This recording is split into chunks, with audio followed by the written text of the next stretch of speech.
दोस्तों, आप किसी से कितना प्यार करते हैं? इतना कि उसके बिना जी ना पाए, या इतना कि उसकी खुशियों के लिए उससे खुद ही दूर हो जाएं?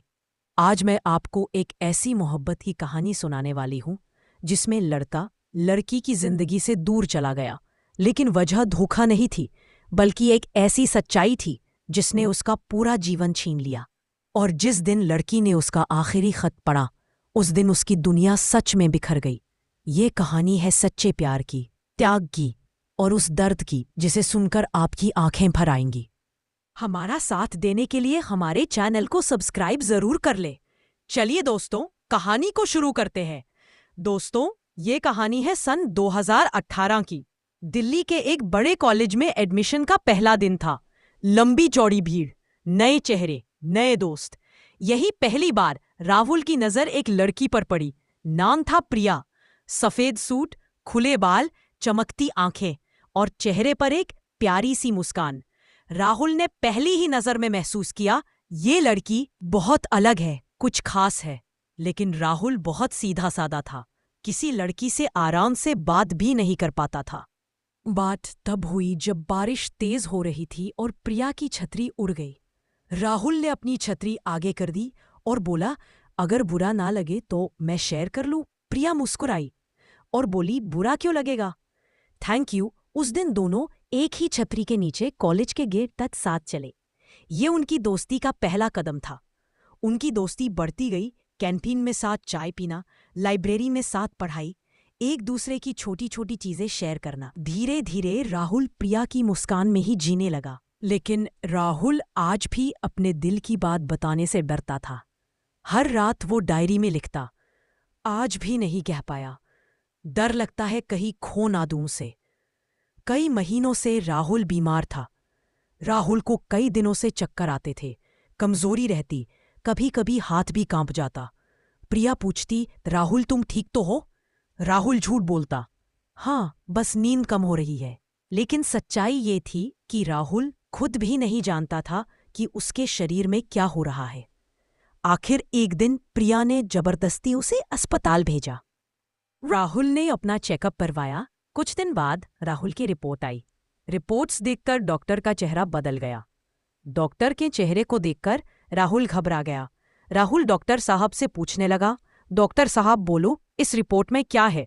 डॉक्टर हिचकिचा की बोले, राहुल तुम्हें एक खतरनाक बीमारी है, ट्रीटमेंट बहुत मुश्किल है, अगर इलाज भी हो फिर भी जिंदगी कुछ ही महीनों की है। राहुल की आंखें भर आई। राहुल ने डॉक्टर साहब से बोला, डॉक्टर कितने महीने तक जीवित रहूंगा? डॉक्टर साहब बोले, ज्यादा से ज्यादा 6 से 7 महीने। राहुल कुर्सी पर बैठा रह गया। दुनिया जैसे रुक गई थी। हॉस्पिटल से बाहर निकला और सबसे पहला ख्याल, प्रिया को क्या कहूंगा?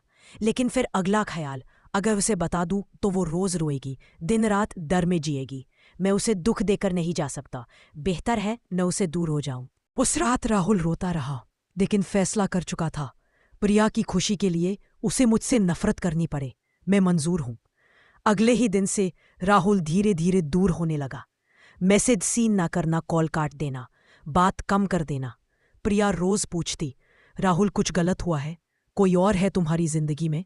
लेकिन राहुल हर बार झूठी मुस्कान देकर कहता, नहीं प्रिया, बस थोड़ा बिजी हूं। प्रिया टूटने लगी। वो लड़की जो हमेशा मुस्कुराती थी, अब खाली खाली सी हो गई। कैंटीन में अकेले बैठी रहती, लाइब्रेरी में बार बार राहुल का नाम लिखती, रात को रोते रोते सोती। एक दिन वो रोते रोते राहुल से पूछ बैठी, क्या मैं तुम्हारे लिए बोझ बन गई हूं? राहुल की आंखें नम हो गईं। प्रिया को क्या पता था कि अब राहुल की जिंदगी कुछ ही महीनों की रह गई है।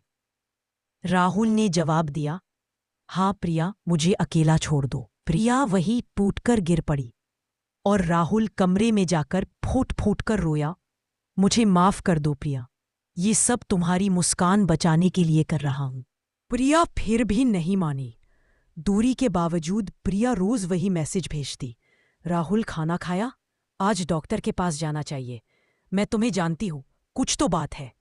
उसका प्यार सच्चा था, कमजोर नहीं। धीरे धीरे राहुल की हालत और बिगड़ने लगी। धीरे धीरे राहुल चलने में भी मुश्किल महसूस करने लगा। वो ज्यादातर अस्पताल में रहने लगा। माँ रोती रहती, लेकिन राहुल हर किसी से कहता, प्रिया के सामने कुछ मत कहना, उसे खुश रहना है।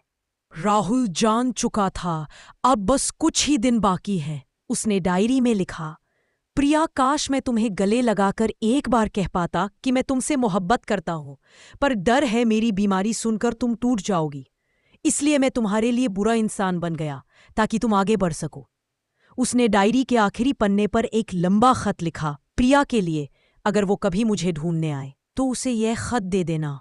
राहुल का आखिरी दिन आ चुका था। सुबह 6 बजे राहुल की सांसें तेज होने लगी। डॉक्टर दौड़ते आए। राहुल की मां ने उसका हाथ पकड़ा। बेटा, बोलो, किसी को बुलाऊं? राहुल ने धीरे से कहा, बस प्रिया को खुश रखना। और कुछ ही सेकंड बाद उसकी सांसें हमेशा के लिए थम गई। उसके बेड के पास डायरी और वो आखिरी खत रखा था। तभी 2 दिन बाद प्रिया राहुल के घर पहुंची। मां ने दरवाजे पर आकर कहा, बेटा, राहुल अब नहीं रहा। ये सुनते ही प्रिया के पैर कांप गए। वो दीवार से टिक कर बैठ गई। उसकी आंखों से आंसू नहीं, जान जैसे निकल गई थी। मां ने धीरे से उसे वो लिफाफा दिया। प्रिया कांपते हाथों से खत खोलती है। उसमें लिखा था, प्रिया, जब तुम ये लाइनें पढ़ रही होगी मैं शायद बहुत दूर जा चुका हूँगा। मैं तुमसे इसलिए दूर नहीं हुआ क्योंकि मैं बदल गया था, बल्कि इसलिए क्योंकि मेरी जिंदगी ही खत्म हो रही थी। मेरी बीमारी ने मुझे अंदर से तोड़ दिया था, लेकिन तुमको रोते हुए देखना इससे भी ज्यादा दर्द देता। इसलिए मैंने झूठ बोला और तुम्हारी नज़रों में बुरा बना, ताकि तुम मुझसे नफरत करके आगे बढ़ सको। मैं तुमसे प्यार करता था प्रिया, बहुत करता था। मेरी मोहब्बत खत्म नहीं हुई, मैं खत्म हो गया। हमेशा खुश रहना, किसी ऐसे इंसान के साथ जो तुम्हारी जिंदगी पूरी कर दे। तुम्हारा राहुल। प्रिया की आखिरी लाइन। प्रिया ने खत अपने सीने से लगा लिया और फूट फूट कर रोने लगी। उसके होंठ कांप रहे थे। राहुल, तुमने खुद को ही खत्म कर लिया मुझे बचाने के लिए, लेकिन क्या कभी सोचा मेरा क्या होगा तुम्हारे बिना? उस दिन के बाद प्रिया ने अपनी डायरी में लिखना शुरू किया, कुछ लोग मरकर भी दिल में जिंदा रहते हैं। और दोस्तों, ये कहानी सिर्फ एक लड़के की नहीं, बल्कि हर उस प्यार की है जो बिना बोले, बिना जताए दिल में दफन रह जाता है। दोस्तों, आपको हमारी कहानी कैसे लगी कमेंट में ज़रूर बताना, और आप कहाँ से देख रहे हो हमारी कहानी कमेंट करके बताना। हमारे चैनल को सब्सक्राइब करके हमारा साथ ज़रूर देना। दोस्तों, मिलते हैं ऐसी ही सैड और इमोशनल कहानी के साथ। अपना ध्यान रखना। जय हिंद।